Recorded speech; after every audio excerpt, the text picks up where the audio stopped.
Good afternoon, Mr. Skyler. Hello. Hi, my name is Felicia, and I'm a volunteer at Lens of Youth. And at Lens of Youth, we had a great time hearing about SNAP, which is the Special Needs Advancement Program that we heard about. I heard it started in 2009, and it's the first in Washington State. That's pretty great. That's right. Yeah, Yeah. first program for special needs students in Washington State, and it just came about in kind of a fun way. Yeah, that's so amazing, Yeah. like how you guys create accessibility and inclusion for students and offer classes for them.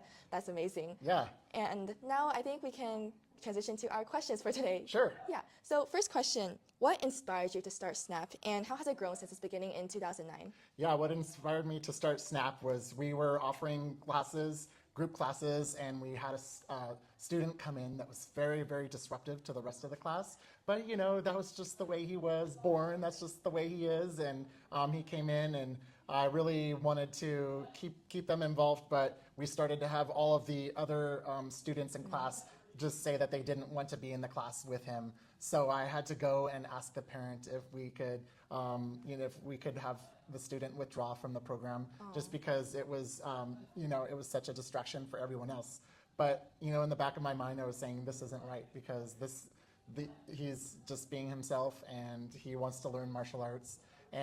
But I did understand, on the other hand, there was some other students that it was disrupting. So I said the thing that we should do is we should start a program where we could have special needs individuals come in and learn martial arts, and have it be just like totally unfiltered. So it's like they don't have to try to fit in with everyone else. They could just be themselves, no apologies, no special behavior, just come in and learn it as they are, and that's how it started. And then it started with just 2 or 3 students. One of our instructors was really involved in autism. She started Autism Day Washington. Oh, that's and so cool. So she was really instrumental. Her name's Lynn Benke. She was really instrumental in getting the program started, along with her son, Damien.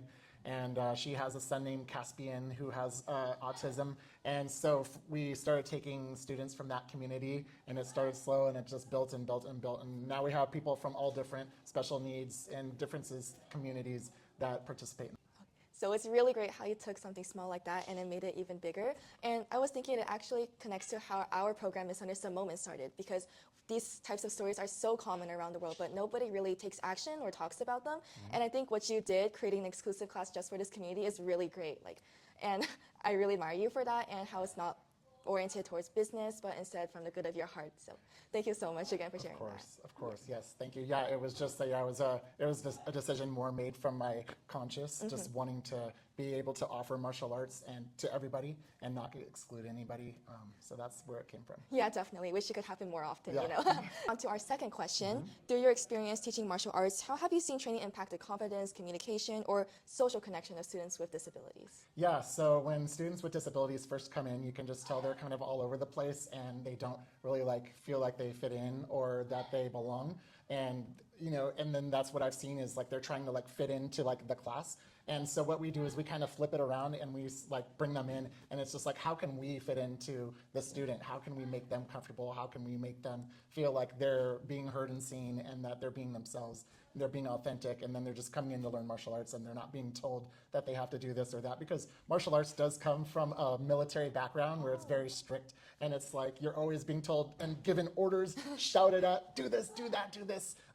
That's at least where the root is with martial arts, but nowadays things are more accessible and accommodating, and I just think that you can see that the students come in, and instead of feeling like they have to fit in, we're making them very, very comfortable, and they are able just to be themselves. Wow, yeah, I really like that, because they're born that way and they don't have really control over that. So I like how you guys can accommodate them, especially in this exclusive class. Yeah. That's so great. Thank you. Okay, for our third question.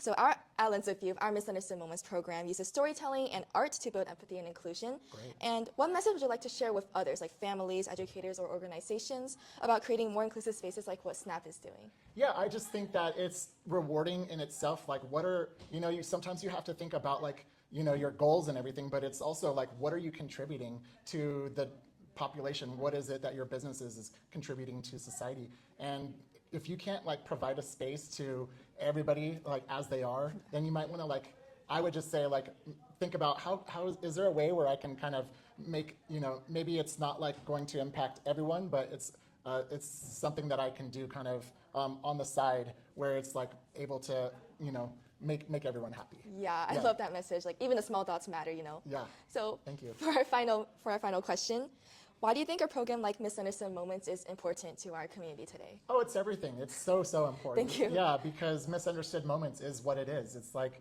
you know, I've seen so many times where a student will come in and just they have some type of special need, and you see people whispering, and you see people, you can feel the tension, and you can, you know, just see how uncomfortable that it makes people. And a program like yours is like cutting out the tension, getting away from the whispering, and just making everybody comfortable and just making it so everybody belongs. Yeah, thank you so much for that. That really matters to us, how we can create an impact in the community. Yeah. So thank you once again Thanks a for your lot. time Thank today. you.